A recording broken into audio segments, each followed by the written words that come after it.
For today's video, unbox muna tayo.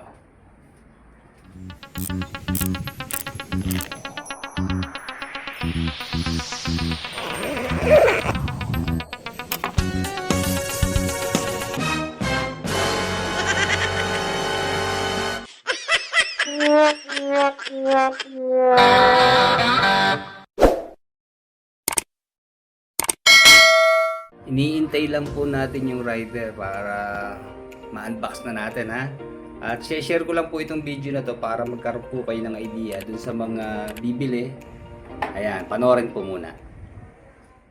Okay mga ka-riders, ito na yung ating iniintay. Bali yung price nga pala nung in-order natin nasa 2.9, nga ganon. At hindi ko lang maintindihan kung king or queen size, ha. Mamaya susukatin natin, ha. Wait lang po, tara. Okay, sige. Mag-serve na rin na evidence, ha. Ayan mga riders, ha. Hindi pa siya bukas. Saradong sarado. Yun lang talaga hindi may iwasan, nasisira yung plastic na cover niya. Okay, unbox na tayo. Hindi na tayo makapag-review ng mga motorsiklo mga riders. Alam nyo naman, medyo naglaylo tayo at tumaas ang gasolina. Pero ngayon, siyempre, babalik na sa nababawasan na yung presyo. Kaya, siguro next week, hanap ulit tayo ng mayroon na yung mga motor. By the way, dito muna tayo sa Made in China. Made in China na inflatable airbag. Practical na to kasi mga ka-riders, di ba? Napopold siya para hindi takaw space. Isa pa, pag meron kaming kama, lalo't steel bed, minsan maraming bumabahay na ipis o daga sa ilalim o yung dumi ng pusa, di ba? Mabaho. So ayan mga riders, ha. Ito siguro yung kanyang built-in na charging pump. So itong nakabukod na to. So ito na yung pinaka bed natin. Okay, tama naman yung size. Ayan, ha. Check nyo mga riders. So 195 cm by 180 cm by 45 cm. So yung 195, ito yung haba niya. Ayan, haba. Ito. And then yun namang kapal, yun yung 45 cm. And then yung width, size 180. Okay, ano pa bang nakasulat dito? Ayan, bali yun nga, ha. Taas, inflatable bed with built-in electric pump.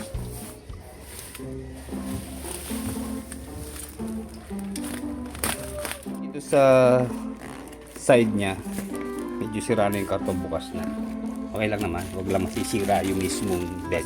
Ingat lang sa pagbubukas, lalo na ito kutsilyo gamit natin. Hindi ko makita yung cutter na ginagamit ko, baka kasi mapalapat dun sa mismong bed, alam nyo na, hangin lang ang bumubuo dito. Dapat talaga ingat.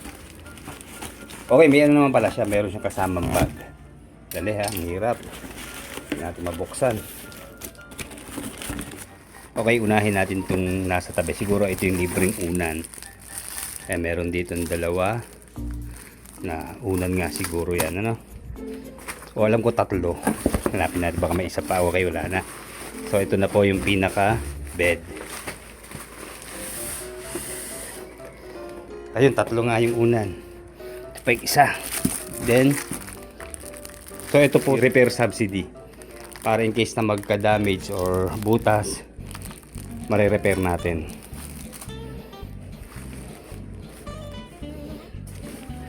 Ang kulay, bang kulay ito?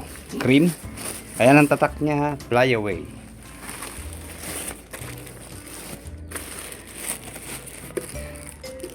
So malamang dito yung pwesto ng charging pump na built-in.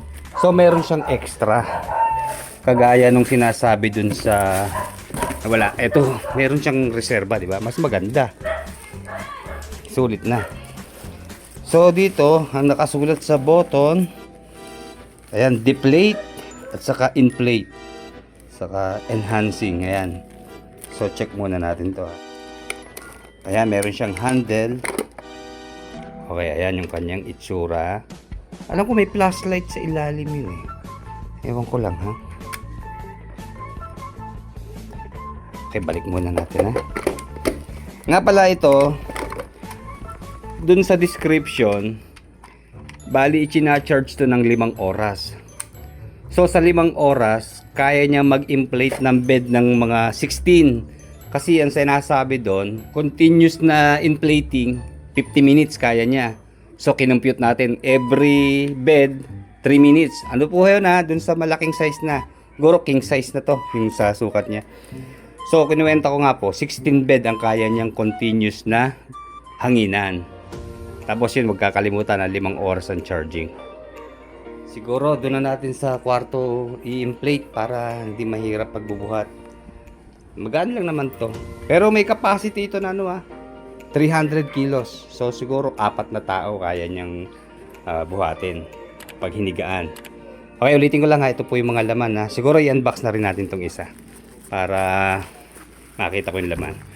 Baka cellphone na giveaway ito eh.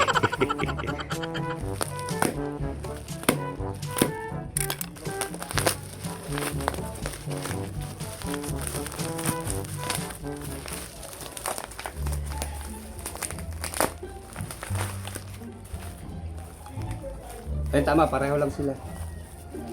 Meron tayong extra pa na charging pump. And then may kasama pa siya sa loob eh. Dito sa isang lalagyan, nandito yung charging wire niya.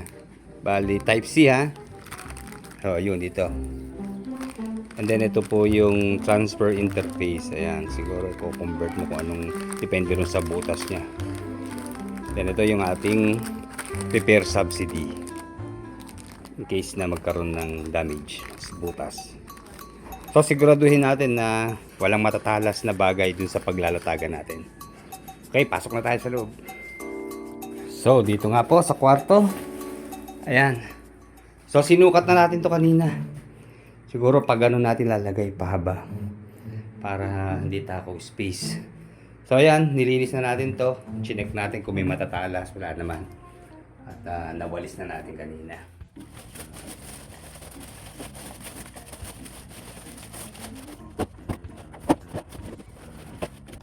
Ayan, malaki mga riders. Kala ko maliit. Malaki pala.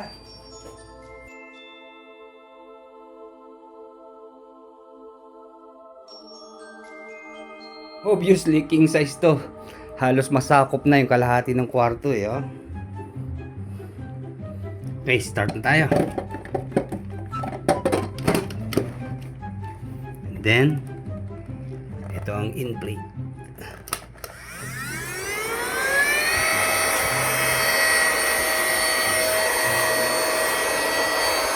Dun sa demo, nakakita ko, nakahiga pa.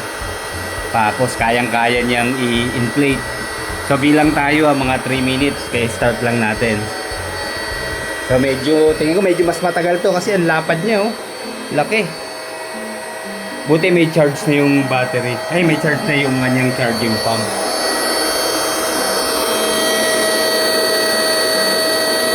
And bali ang inflate itong pangatlo Bakit bali ang inflate? Ayan po yung pangatlong button. Sa gitna yung off and enhancing down. And then dito sa unang button yung deflate naman. Ayan.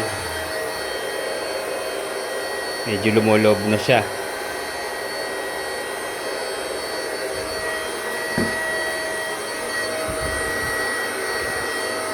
So siguro ang gamit ito pag mano-mano, pag wala sigurong charge yung kanyang charging pump, ito ang gagamitin.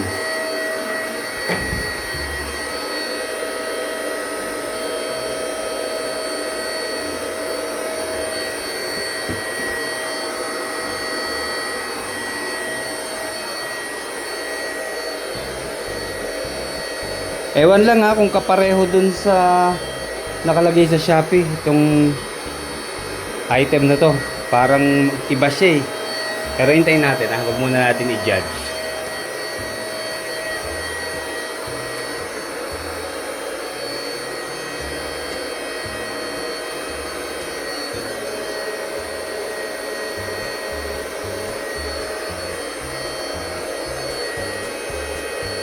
So, yun ang kapal niya, nasa 45 cm.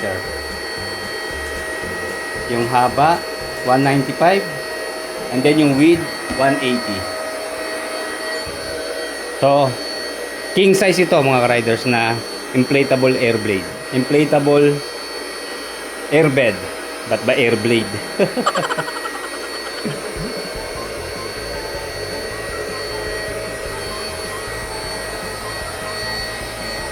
Maganda rito, hindi nga, foldable nga. Mabilis siya i-deflate, pwedeng gamitin kahit saan. Hindi, mabilis iangat, hindi tayo mahirapan.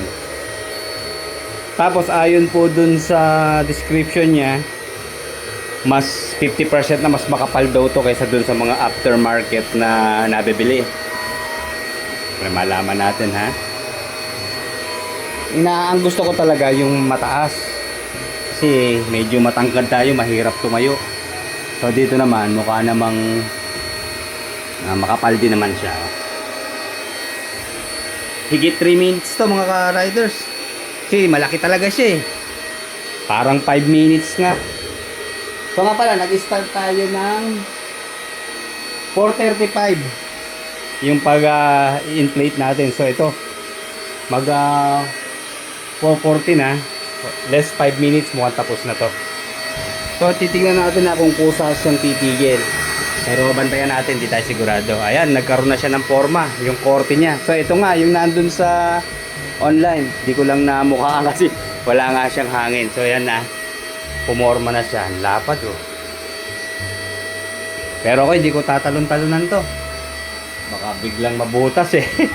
Hindi natin masasabi. Okay ah. Sana may automatic off siya, di ba? Baka malimutan ay sumabog. Malambot pa eh, oh. Siguro kailangan bumalki pa ito ng gusto. Buti eh, full charge yung kanyang charging pump.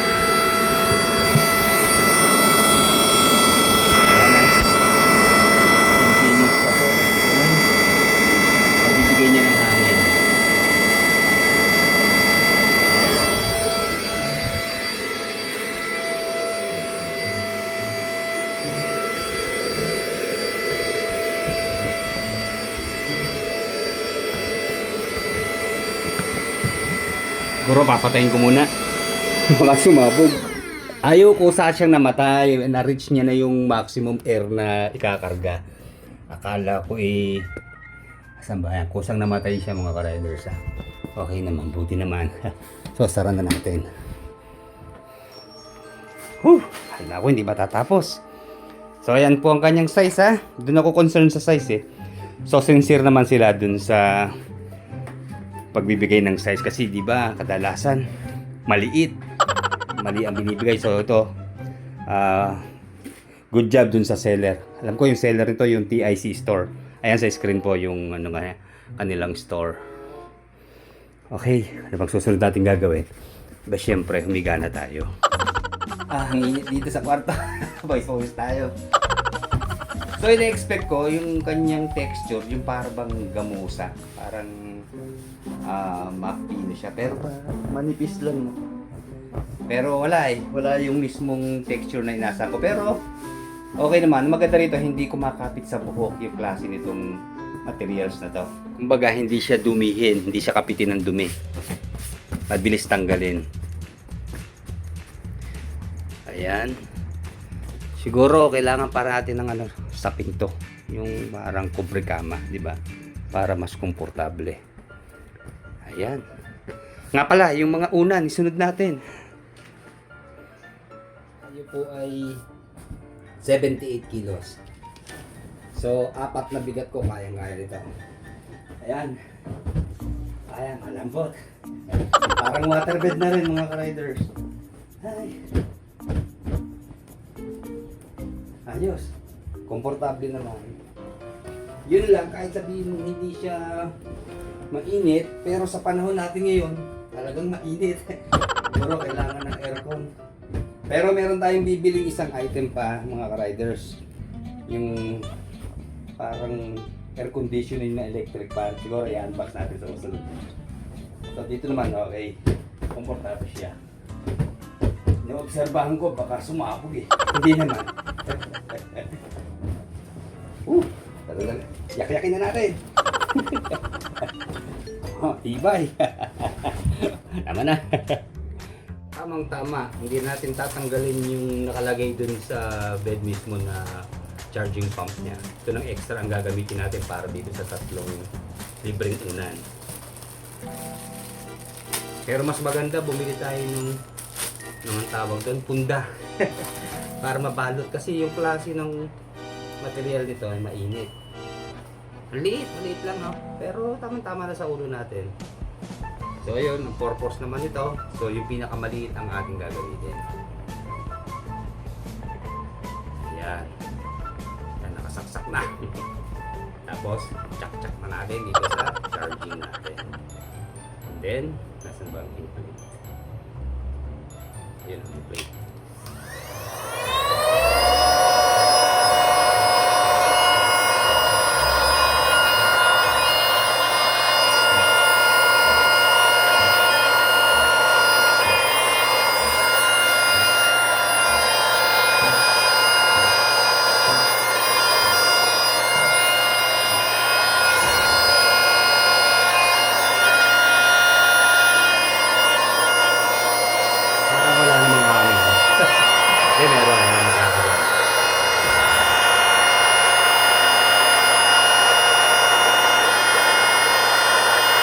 Parang unan lang ito ng pusa eh.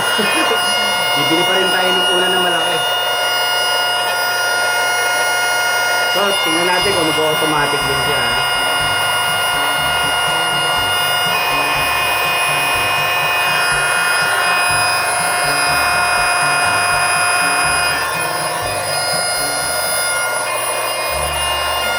May butas.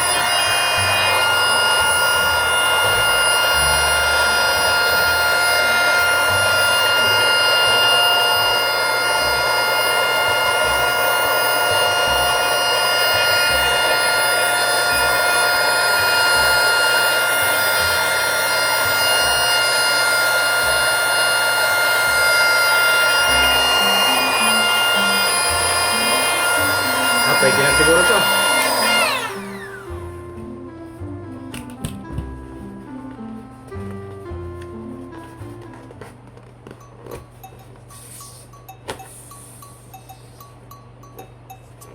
Ayan. Then ilubog. Tanggal. Okay. Tatlo. Hindi na natin isa-isahin ha. Dinemo ko lang. So kung gusto nyo gamitin yung tatlo, okay lang. Talagang maliit nga lang siya para dito sa king size na to. Sa mga duda pa rin kung ano talagang sukat niya, ayan, may metrohin na natin ha. Para sure kayo. Dito ay sa length, ayan, nasa, ay lumusot, 195 cm. Ayan. And then sa width naman, from there to here, ayan, 180 cm. Okay, sa kapal naman, dito ha, ang nakalagay po dun sa karton ay 45 cm ang sukat, pero dito wala pa siyang 40 yung kanyang kapal, oh. Or kulang lang sa hangin, pero hindi, namatay na kanina, di ba? So yun lang ang issue niya, hindi naman issue. Yung kapal, tingnan mo, 45 ang nakalagay dito sa kahon.